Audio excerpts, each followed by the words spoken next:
पंतप्रधान नरेंद्र मोदी यांनी हिरवा झेंडा दाखवून अजनी पुणे वंदे भारतला मार्गस्थ केलं। यावेळी आयोजित कार्यक्रमात मुख्यमंत्री देवेंद्र फडणवीस, केंद्रीय मंत्री नितीन गडकरी, आमदार मोहन मते, प्रवीण दटके, चरणसिंग ठाकूर, माजी खासदार डॉक्टर विकास महात्मे, मध्य रेल्वेचे महाव्यवस्थापक धर्मवीर मीना, विभागीय व्यवस्थापक विनायक गर्ग, वरिष्ठ वाणिज्य व्यवस्थापक मित्तल यांच्यासह विविध क्षेत्रातील मान्यवर उपस्थित होते। छत्रपती संभाजीनगर शहराला वाढीव पाणी मिळवण्यासाठी फारोळा येथे 26 MLD क्षमतेचे नवीन जलशुद्धीकरण केंद्र उभारलंय। याची टेस्टिंग गुरुवारपासून सुरू करण्यात आली। पहिल्याच दिवशी चाचणीमध्ये महाराष्ट्र जीवन प्राधिकरणाच्या तज्ज्ञ अधिकाऱ्यांचा अपयश आलं। जलशुद्धीकरण केंद्रात पडत असलेले पाणी परत जलवाहिनीद्वारे उलट दिशेने जात असल्याची धक्कादायक बाब उघडकीस आली। त्यामुळे चाचणी थांबवून तांत्रिक त्रुटी दूर करण्याचं काम सुरू झालं। हे काम किती दिवस चालेल हे निश्चित नाही। 15 ऑगस्टपर्यंत तरी वाढीव पाणी मिळण्याची चिन्हे दिसत नाहीये।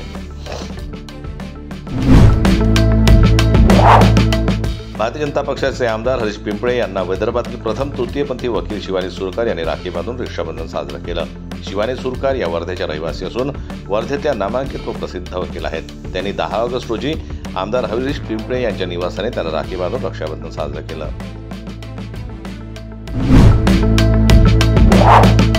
देशात निवडणूक आयोगाच्या माध्यमातून मतांची चोरी कशी होते याचे पुरावे राहुल गांधी यांनी मांडले आहेत। त्यावर त्यांची चिप खराब झाल्याची टीका केली गेली। आता नितीन गडकरी यांनी एका मुलाखतीमध्ये 3.5 लाख मतदान कमी केले आणि ते माझ्या जवळचे होते असं स्पष्ट केल्याचं मत काँग्रेस नेते विजय वडेट्टीवार यांनी व्यक्त केलं। जर गडकरी 3.5 लाख मतदान कमी झाल्याचं सांगत असतील तर विधानसभेत मतदान वाढवूनच फडणवीसांचं सरकार सत्तेत आलं हे आता लपून राहिलेलं नाही असं वडेट्टीवार म्हणाले। राज्यातलं सरकार हे मतांची चोरी करून आणि बेईमानी करून सत्तेत आल्याचे वडेट्टीवार म्हणाले। उपमुख्यमंत्री एकनाथ शिंदे हे नुकतेच दिल्लीत जाऊन भाजपच्या वरिष्ठ नेत्यांना भेटले होते। एकनाथ शिंदे यांच्या या दिल्ली वारीची प्रचंड चर्चा झाली होती। याबाबत राष्ट्रवादी काँग्रेसचे संस्थापक शरद पवार यांनी एक महत्त्वाचं वक्तव्य केलं आहे। एकनाथ शिंदे यांना मी अनेक वर्षांपासून ओळखतो। त्यांचा एक स्वभाव आहे, ते कधीच बोलत नाही। त्यांची पुढची वाटचाल कशी असेल याचा अंदाज लवकरच येईल असे शरद पवार यांनी म्हटलं होतं। शरद पवार यांच्या या वक्तव्यानंतर राजकीय वर्तुळात तर्कवितर्कांना उधाण आलं आहे। पुणे पोलिसांनी 27 जुलै रोजी एका हॉटेलवर छापा टाकून सुरू असलेल्या रेव्ह पार्टीचा पर्दाफाश केला। या कारवाईत अटक झालेल्यांमध्ये माजी मंत्री एकनाथ खडसे यांचे जावई प्रांजल खेवलकर यांचाही समावेश होता। या प्रकरणात दररोज नवनवे खुलासे होत आहेत। एकनाथ खडसे, त्यांच्या कन्या आणि खेवलकरांच्या पत्नी रोहिणी खडसे यांनी या प्रकरणात राजकारणाचा आरोप भाजपवर केला आहे। आता भाजपाचे सरचिटणीस विजय चौधरी यांनी या प्रकरणावरून खळबळजनक आरोप केला आहे। प्रांजल खेवलकर हे एकनाथ खडसे यांचा वारसा चालवत आहे असे त्यांनी म्हटलं आहे। राष्ट्रवादी काँग्रेस शरदचंद्र पवार पक्षाच्या वतीनं राज्यात मंडल यात्रा काढण्यात येत आहे। क्रांती दिनाचं औचित्य साधून काढण्यात आलेल्या या मंडल यात्रेला ज्येष्ठ नेते शरद पवार यांनी नागपूरमध्ये हिरवा झेंडा दाखवून सुरुवात केली।